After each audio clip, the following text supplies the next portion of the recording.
I wanted to share with you 3 of the biggest LSAT prep test mistakes that I typically see students making. And the reason it's so important to think about the best ways to take your LSAT prep tests under timed conditions when you're trying to simulate test day is that if you don't, then your scores will be artificially inflated and you'll be in for a rude awakening when you get your score back after LSAT test day. Because taking it in LSAT in the privacy of your own home is not nearly the same thing as taking it under timed conditions when it's the real thing and you have the proctors to deal with.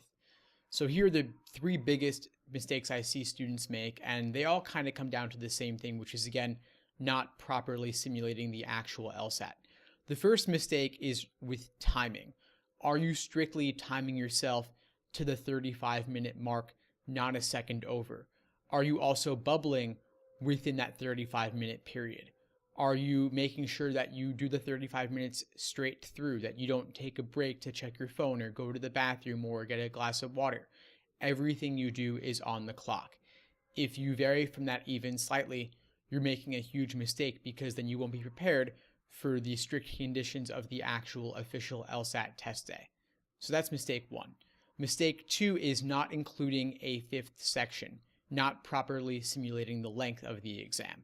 The published prep tests that you'll get in your books only typically have 4 sections, and that's because those were the 4 scored sections.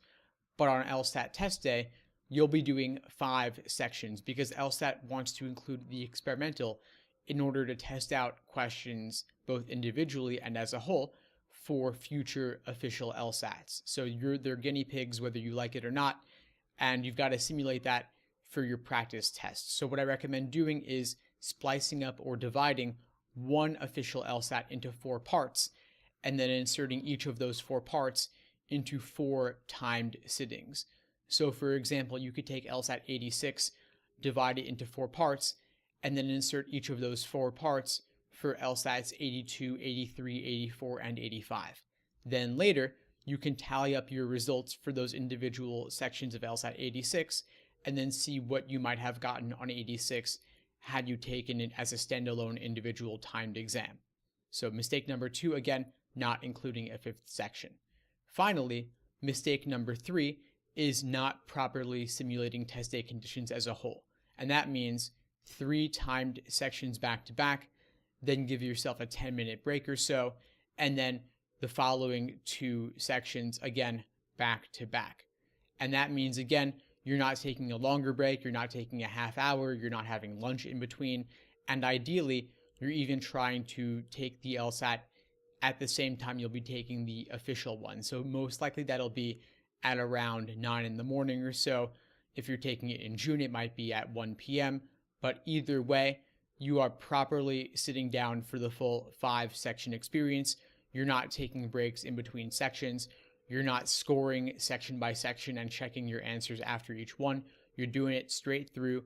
It'll take you most likely around 3.5 hours or so, but that's the real thing.